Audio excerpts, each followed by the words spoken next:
नमस्कार दोस्तों। Daily news India 1.0 में आपका स्वागत है। दोस्तों, हम अपने देश का नाम क्या दें? इंडिया, भारत,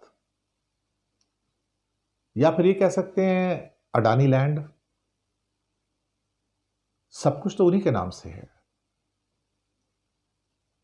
सुबह उनके नाम से होती है, दोपहर उनके नाम से होती है, शाम उनके नाम से होती है। सारे प्रोजेक्ट उनको मिलते हैं, लोन्स उनको मिलते हैं, उनके लिए रूल्स चेंज करवा दिए जाते हैं। सब कुछ उनके पक्ष में जाता है। मुंबई में धारवी का ठेका था हजारों करोड़ का। आखिरी मोमेंट के ऊपर जो उनके 2-3 मेन राइवल टेंडर भरने वाले हो सकते थे, उनसे कहा गया कि भैया पतली गली पकड़ के निकल जाओ, तुमको देने वाले नहीं हैं, विड्रॉ कर लो या इतनी कम कीमत करके लिखो ताकि, या बढ़ाकर लिखो ताकि तुमको टेंडर ना मिल सके। तो टेंडर्स मैनेज किए जाते हैं अडानी के लिए, और मैनेज करने वाले हैं मोदी सरकार। मोदी सरकार क्यों कहा जाए, मोदी ही कहा जाए सीधा। सरकार में तो फिर हो सकता है कई लोग ऐसे थे जो अडानी के खिलाफ बात कर सकते हैं, लेकिन अगर आपका आका ही उसका दोस्त हो और वो इस देश का नाम ही बदलने को तैयार हो जाए कि अडानी लैंड है, तो फिर कोई क्या करेगा? फिर बैंकों का पैसा आपका पैसा है, लेकिन सच में कहा जाए तो उस पर अधिकार आपका नहीं, अडानी का है, क्योंकि मोदी जी ने कहा कि यह अडानी के लिए पैसा रखा हुआ है। बैंकों में पैसा आए या एलआईसी में पैसा आए, अल्टीमेटली वहां से फल यही निकलता है कि ये पैसा हो सकता है गरीबों के कल्याण के लिए या गरीबों की स्कीम्स के लिए है, लेकिन अगर मोदी जी के मित्र अडानी को तकलीफ हो रही है और उसको पैसा बाहर से लोन नहीं मिल रहा है, तो भैया एक मुश्त में उसको 32,000 करोड़ दे दो तुम, और ज्यादा छानबीन मत करो। हुक्म दे दिया गया मिनिस्ट्री ऑफ फाइनेंस को, जाके मैनेज करो, हफ्ते 10 दिन के अंदर पैसा मिल जाना चाहिए। कौन से रूल, कैसे रूल, कैसी क्रेडिबिलिटी, कैसी विश्वसनीयता, कौन सी इंक्वायरी, कुछ नहीं साहब, कुछ नहीं। कानूनों को चेंज कर दो अगर जरूरत पड़े, लेकिन अडानी को पैसे दे दो, उसे पैसे की कमी नहीं होनी चाहिए। और आजकल उनको पैसे ऐसे मिलते हैं ना, हजारों करोड़ में, 8,000 करोड़, 10,000 करोड़, 20,000 करोड़, 30,000 करोड़।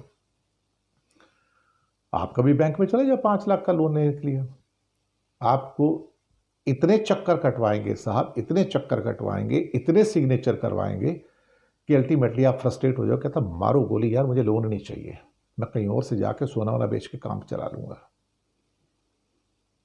लेकिन जब इनकी बात आती है तो इन सभी कंपनियों के सीईओ, डायरेक्टर्स, एमडी उतर के नीचे आते हैं आसमान से सितारों की तरह, क्योंकि अडानी को पैसे देने हैं और मोदी का हुक्म आ गया।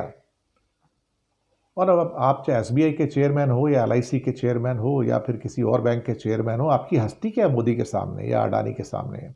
एक चपड़ासी से ज्यादा नहीं है। और उससे कहा जाता है कि भैया वो बैंकर, वो एलआईसी वाले, इतना पैसा निकाल, तेरे पास ये पैसे हैं या नहीं है उससे मुझे कुछ लेना देना नहीं, तू कहां से लेगा, कहां से लेगा, ये पैसे निकाल के ट्रांसफर कर अडानी को। तो एक ऑर्डर कर दिया जाता है। अब इस ढंग से तो चीजें सिर्फ माफिया में हो सकती हैं, सिर्फ माफिया के अंदर, और कहीं नहीं हो सकती। माफिया इस ढंग से राज करता है साहब। वॉशिंगटन पोस्ट की खबर जो आई है उसमें कुछ नई बात नहीं है। 32,000 करोड़ दिए, ठीक है, और एलआईसी फिर उसके बाद कहेगी कि एलआईसी ने कभी भी कोई ऐसा दस्तावेज और योजना तैयार नहीं की अडानी के लिए, हमने कोई ऐसा रोड मैप नहीं बनाया अडानी के लिए।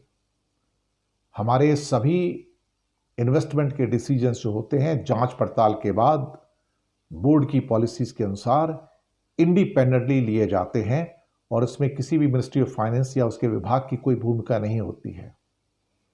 बेचारे मैं तो तरस ही खा सकता हूं इनके ऊपर। एलआईसी का चेयरमैन अल्टीमेटली और क्या करेगा? उसके पास रास्ता क्या है अपनी नौकरी बचाने का? और अगर कहीं वो ये बोल दे कि नहीं जो उसने कहा सच है ये, कि ऊपर से प्रेशर आता है, तो फिर एलआईसी का चेयर या एसबीआई का चेयरमैन दोनों में आपको जेल के अंदर नजर आएंगे। जी हां, पूरी तरह से जेल में नजर आएंगे, बेल भी नहीं होगी उनकी। कौन से नियम साहब? और फिर उसके बाद ये कहने की मजबूरी है कि चलो एक रिबटल इशू कर दो कि जो भी वॉशिंगटन पोस्ट के सारे हमारे ऊपर आरोप हैं झूठे हैं, निराधार हैं, सच्चाई से कोसों दूर हैं। हम अपनी भूमिका बिल्कुल स्वतंत्र रूप से करते हैं और ऐसा लगता है कि कुछ विदेशी पेपर जो हैं, कुछ विदेशी लोग जो हैं, वो भारत की छवि को बदनाम करने की कोशिश कर रहे हैं और हमारी एलआईसी की साख और छवि और भारत के मजबूत फाइनेंशियल सेक्टर की नींव को बदनाम करने का ये सारा का सारा सिलसिला है। ये देश के दुश्मन भी हो सकते हैं। अब आप क्या करोगे? अब आपके पास क्या रास्ता बचता है? कुछ बचता है क्या? नहीं साहब, कोई रास्ता नहीं बचता है। यही ट्रेजेडी है हमारी कि क्रोनिक कैपिटलिज्म के अंदर ये भारत नहीं है, ये अडानी लैंड है। और अगर आपने अडानी के खिलाफ बोलने की कोशिश की तो आपकी सारी जिंदगी हो सकता है अदालतों में सड़ जाए या जेल में सड़ जाए। यही होगा, इसके अलावा और कुछ भी नहीं होगा। सोनम वांगचुक ने लद्दाख की ज़मीनों को, मिनरल्स को अडानी में जाने से रोका और कहा कि 6 शेड्यूल में दो, तो उनको जेल में डाल दिया। नेशनल सिक्योरिटी एक्ट लगा दिया कि तुम देशद्रोही हो। तो जो सोनम वांगचुक की इज्जत नहीं करेंगे, आप कौन होते हैं? और एलआईसी का चेयरमैन कौन है और एसबीआई का चेयरमैन कौन है? चपड़ासी हैं दोनों साहब। किसके? मोदी के? ना ना ना, अडानी के चपड़ासी हैं वो। क्योंकि जब तक मोदी सत्ता में है तो अडानी है, लेकिन जिस दिन मोदी नहीं रहेंगे तब अडानी का क्या होगा? कुछ लोग कहते हैं कि अडानी नष्ट हो जाएगा। नहीं, नष्ट नहीं होगा, क्योंकि तब तक उसने अपना एम्पायर इतना बड़ा कर लिया है, अपने शिकंजे इतने फैला लिए हैं कि उससे कोई बाहर ही नहीं निकल पाएगा। ये भारत है, नैतिकता की पराकाष्ठा। कहां है राम जी और कहां है कृष्ण जी? हर जगह रावण राज है, कंस है, युधिष्ठिर है, दुर्योधन है, उन्हीं का राज है, उन्हीं के लिए राज है। जो बेचारा गरीब है, सच्चा है, ईमानदार है, वो तो मरने के लिए पैदा हुआ है और वो मरेगा। कल्लू तो हमेशा मरेगा साहब, क्योंकि कल्लू ईमानदार है।